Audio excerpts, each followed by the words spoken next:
Opinião e notícia, cotidiano, saúde, comportamento, economia e a rotina nossa do dia a dia. Direitos, lutas, as relações de trabalho. Eu sou o André Acarini e o podcast da Contraficute está no ar. Olá, você que nos acompanha aqui nos canais de comunicação da Contraficute, eu sou o André Acarini, está no ar mais um podcast da Contraficute. Hoje a gente fala sobre a proposta de emenda à Constituição número 32, a PEC 32, da reforma administrativa do governo Bolsonaro, que, como todos sabemos, traz uma série de prejuízos ao serviço público em si e também à carreira dos servidores públicos. Mas a gente vai fazer um recorte especial hoje para falar sobre os bancos públicos. Por isso, eu trago aqui o palestrante e professor de Direito Constitucional, Direito dos Servidores, Direito Trabalhista e Direito Previdenciário, o Marcos Rogério, que presta assessoria para a liderança do PT no Senado. Marcos, seja muito bem-vindo a essa edição do podcast. Vamos bater um papo sobre isso, sobre a PEC 32, como ela afeta os serviços públicos nos bancos públicos, Marcos? Olá, André. Prazer enorme estar aqui com vocês. Eu sou um espectador do podcast da Contraficute e para mim estar aqui nesse bate-papo é um grande prazer. Vamos sim. Essa PEC ela é muito importante, ela produz muitas mudanças e ela exige de todos nós que compreendemos, que participemos desse debate, porque o estrago vai ser muito grande, sobretudo para os servidores e servidoras públicas, para os empregados públicos, mas para a população que usa dos serviços dos bancos, serviço de saúde, serviço de educação. A PEC é ruim para todo mundo, eu diria, viu, André? Não tem nada de bom na PEC. Como a maior parte das iniciativas desse governo Bolsonaro, digamos assim, né, Marcos? Mas vamos... Verdade. Vamos lá, vamos falar sobre assim, mais esse ataque, partindo do princípio, né, partindo dessa premissa que é do governo Bolsonaro, então não é bom, né? Essa proposta de emenda à Constituição de reforma administrativa, ela foi muito alardeada, muito propagandeada, em especial pelo ministro Paulo Guedes da Economia, com o conceito de que o servidor público é um marajá, é um privilegiado, enfim, e tem a proposta, segundo eles, né, segundo a argumentação deles, de modernizar o serviço público brasileiro. Agora, por trás dessa modernização que eles dizem, Marcos, o que é que está por trás realmente disso? O que a PEC 32 representa, falando agora assim num contexto geral, para os serviços públicos e os servidores no Brasil?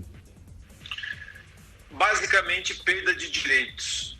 Perda de direitos dos servidores e perda de direitos dos cidadãos, porque ao mesmo tempo em que o governo desmonta o serviço público, prejudicando os servidores, no final das contas, quem paga o pato é o trabalhador que precisa desse serviço público. E é muito curioso o governo usar a palavra modernização, né, André? Eles usaram a expressão modernização quando foram fazer a reforma trabalhista em 2017, prometendo 6 milhões de novos empregos. Não vieram os empregos e ficaram a retirada de direitos, a dificuldade de acesso à justiça do trabalho, ficaram o desmonte, o ataque aos sindicatos. Depois eles usaram a modernização também, André, para falar da reforma da Previdência. E ao fim e ao cabo, o que nós vimos foi as pessoas vão trabalhar mais anos e no final da vida vão receber uma aposentadoria menor. E agora fala novamente em modernização do serviço público. Mas ao fim e ao cabo, é menos direitos dos servidores e mais desmonte dos serviços públicos em prejuízo da população.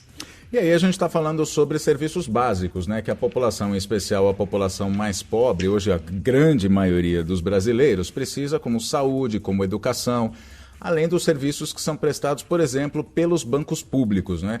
A gente sabe, então, que a reforma administrativa ela vai precarizar os serviços públicos, ela vai dificultar o acesso aos serviços públicos, porque ela abre, inclusive, a possibilidade da privatização desses serviços, né? Ou seja, o brasileiro, além de pagar o imposto que já paga, né, para poder ter serviço lá, o atendimento no SUS, para ter segurança, para ter a educação, vai ter que ainda desembolsar mais dinheiro se quiser ter esse tipo de serviço. É basicamente isso que a reforma administrativa faz, não é, Marcos? Agora, no contexto dos bancos, das instituições financeiras, como é que a reforma administrativa afeta o serviço bancário? Perfeito. Primeiro, André, toda vez que a reforma ela vai reduzir direitos de servidores, ela estende esta redução de direitos também para os empregados públicos.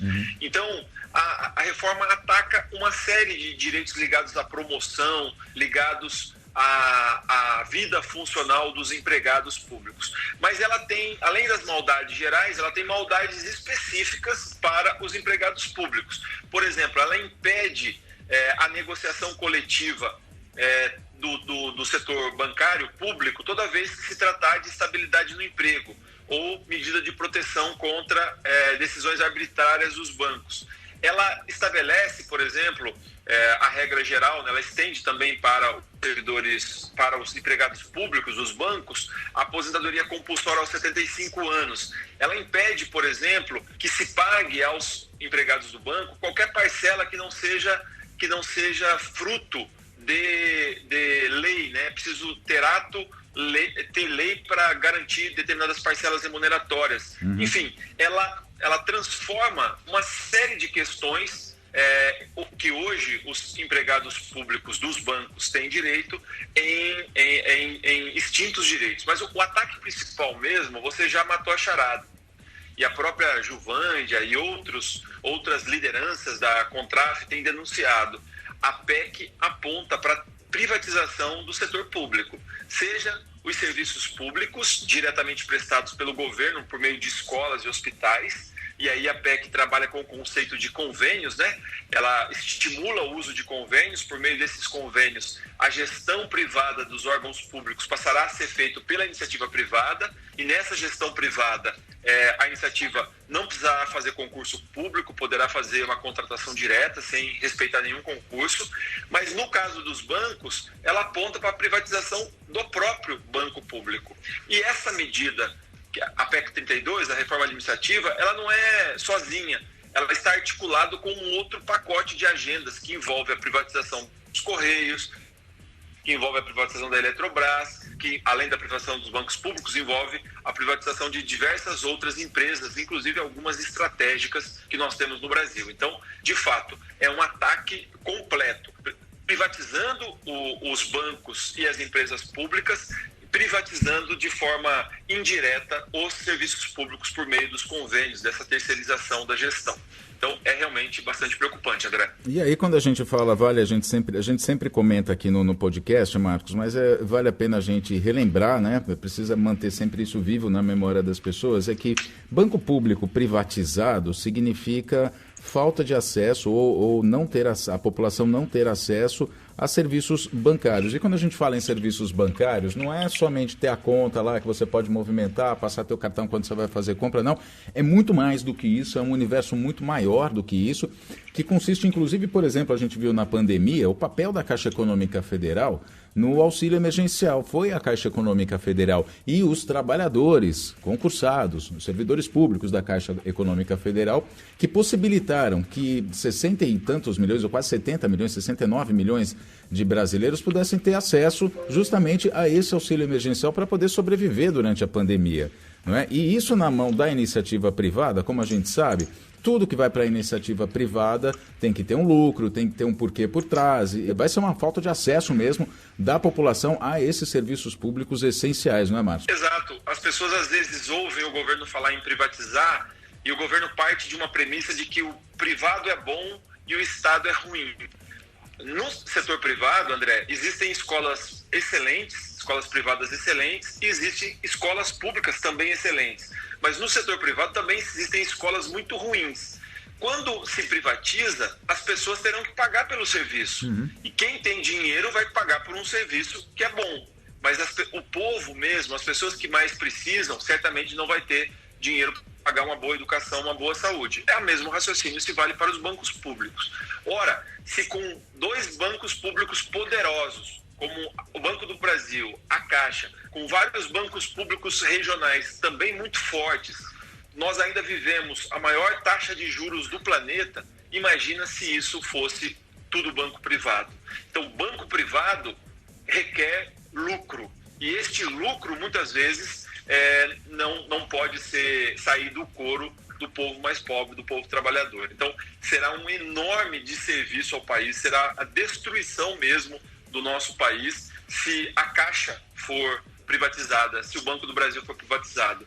Imagina o tanto de programa de habitação que a Caixa opera. Imagina o tanto de programa ligado à agricultura familiar, ao agro de um modo geral, né, que o banco público opera. E os bancos privados estão de olho nessas grandes somas de valores que os bancos públicos transacionam diariamente. Por isso que eles estimulam o Congresso, o setor privado, né, o setor bancário privado, estimula o Congresso, estimula o presidente da República a privatizar os bancos públicos. E a PEC 32, ela é mais uma ação nesse mesmo caminho. Ponta para a necessidade, né, André, de uma grande mobilização e resistência. Aliás, a Contraf e todo o setor bancário público, a Contraf, a CUT, né, teve uma atuação muito destacada nas mobilizações de terça-feira. Eu queria cumprimentar os dirigentes da Contraf por esse trabalho tão importante de denúncia da PEC 32. A mobilização foi tão competente que o próprio relator recuou um pouco e no dia seguinte mudou o relatório, mas as mudanças, infelizmente, não dão conta de todos os problemas. Uhum. Tem que barrar a PEC, né? No plenário, se ela for a plenário, tem que barrar realmente, tem que dizer não. Agora, eu queria destacar só um ponto importante, né, dessa sua fala agora, Marcos, que é justamente o ponto que você fala em regular os juros no país. Bancos públicos, além de ter papel estratégico no fomento ao desenvolvimento, não é? Como o papel que você citou aí do Banco do Brasil de fomentar a agricultura, fazer programas para a agricultura familiar, para o agro no geral, em termos de crédito, a pessoa física, também na Caixa Econômica Federal, as pessoas de baixa renda, assim como aconteceu nos governos de Lula e Dilma, em que o crédito era barato pelos bancos públicos, justamente para poder fazer com que a economia ficasse aquecida. Esse papel de regular os juros também é dos bancos públicos. E aí você cita que é muito importante, vale a gente ressaltar, que se esse papel de regular os bancos, os juros, estiver nas mãos da iniciativa privada, a gente não sabe onde vai parar. A gente já não sabe onde a gente está com esse governo, não sabe onde vai parar mais ainda, não é, Marcos?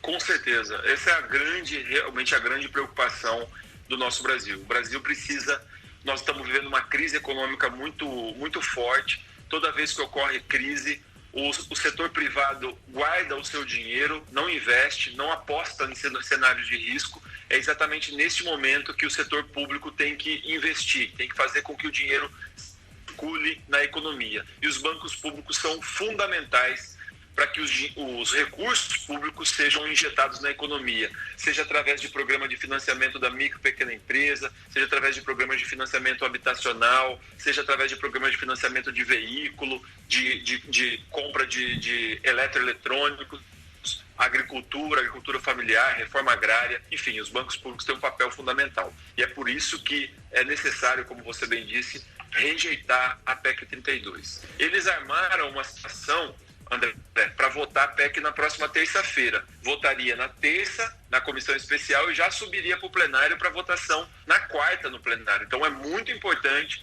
que a mobilização que a Contraf e a CUT lideraram no país na última semana se repita na próxima semana, para que essa reforma seja derrotada.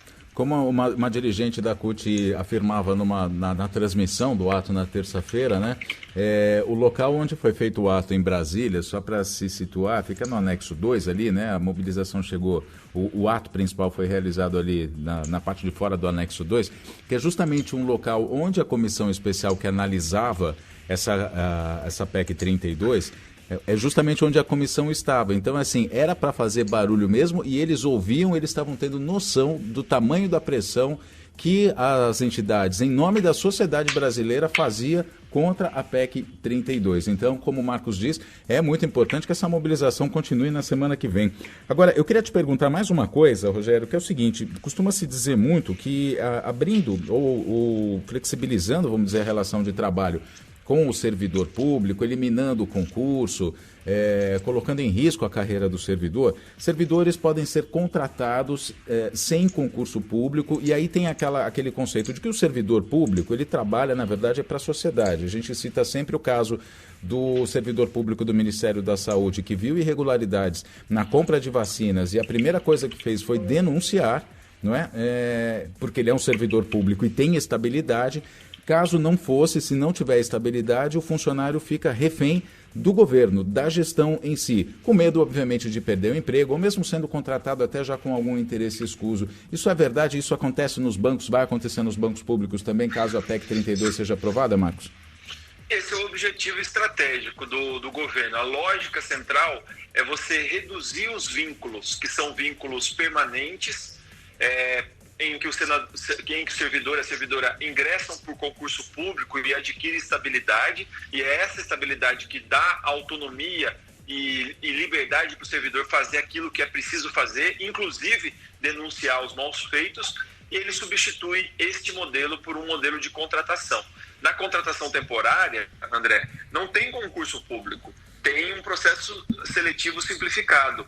O servidor fica à mercê da chefia imediata porque também não tem estabilidade. E ao final de um determinado período, ele pode ser demitido. Ou seja, precariza-se os vínculos. Foi o que aconteceu na reforma trabalhista do setor privado. Eles estão pegando aquela lógica de precarização dos contratos de trabalho do setor privado e estão trazendo aqui para o seio, para o centro da administração pública, para o centro dos bancos públicos. E isso, certamente, é muito ruim. Outra questão, André, os servidores dos bancos já sofrem um processo que às vezes chega a ser assediador, né, de avaliação de desempenho, com metas muitas vezes difíceis de serem cumpridas. Eu tenho aqui no meu escritório diversos clientes que vivem um processo de adoecimento em função dessa pressão que sofrem das chefias nos bancos para produzir mais e mais e mais. Então, essa lógica, né, opressora de desempenho que os bancos públicos operam tende a se agravar, porque agora a PEC 32 ela estabelece novas diretrizes para avaliação de desempenho. A linha geral é realmente tirar o couro dos servidores e servidoras, equiparando o setor público com as piores práticas do setor privado. Então, é muito ruim isso. A tendência é mais sofrimento, mais dor, mais dificuldade por parte dos servidores públicos. Em especial dos bancos que já sofrem essas cobranças, né, com metas abusivas e etc. Marcos, em especial dos bancos. Eu gostaria muito de agradecer aqui essa conversa, esse bate-papo que a gente teve aqui a respeito da PEC 32 e reforçar que é a mobilização que vai derrubar, assim como foi a reforma trabalhista, a MP 1045, que foi derrubada graças à pressão do movimento sindical, da sociedade, essa mini reforma trabalhista recente que o Bolsonaro queria fazer e que trazia de volta aqueles conceitos da carteira verde e amarela, com empregos precários, sem direitos, foi rejeitada pelo Senado e assim tem que ser também com a PEC 32, não é, Marcos? Exato, é importante registrar isso, viu? A mobilização faz diferença. Eu sempre brinco, André, que político é que nem pressão, é que nem feijão, né? Feijão lá na casa da gente vai cozinhar o feijão para amolecer, a gente bota na pressão. Político também é assim, só amolece na pressão. E foi a pressão popular que derrubou a medida provisória 1045, que era uma nova reforma trabalhista. E a pressão popular, a pressão dos servidores dos bancos, também terá o condão, a força para derrotar a PEC 32. Se não derrotar, pelo menos que ela seja profundamente alterada. É claro que o Brasil precisa de uma reforma administrativa que garanta serviços públicos de qualidade em tempo rápido para a população. Mas isso que o governo está propondo é o oposto do que o Brasil precisa. Por isso que essa proposta realmente precisa ir para a lata do lixo, André. Marcos Rogério, palestrante, professor de Direito Constitucional, Direito dos Servidores, Direito Trabalhista e Direito Previdenciário, assessor do PT no Senado Federal. Muito obrigado por esse bate-papo. Espero contar mais vezes aqui com a sua participação, com mais conversas aqui para a gente poder deixar o nosso ouvinte bem informado a respeito dos principais assuntos que estão acontecendo aí, que, obviamente, afetam a toda a sociedade, a todos nós. Marcos, muito obrigado pela sua presença aqui no podcast da Contraficute. Valeu, André. Fiquei sabendo que você é guitarrista. Um dia que a gente pode tomar uma cerveja e bater um papo sobre música também, viu? Baixista. Um abraço, na verdade baixista. Eu sou baixista. Muito bom. Mas combinado, Marcos. Combinado sim. Grande abraço para ti. O podcast da Contraficute fica por aqui. Muito obrigado pela sua companhia. Nos falamos numa próxima edição. Até lá. Este foi um episódio do podcast da Contraficute. Fique ligado em nossas redes e canais de informação. Breve tem mais.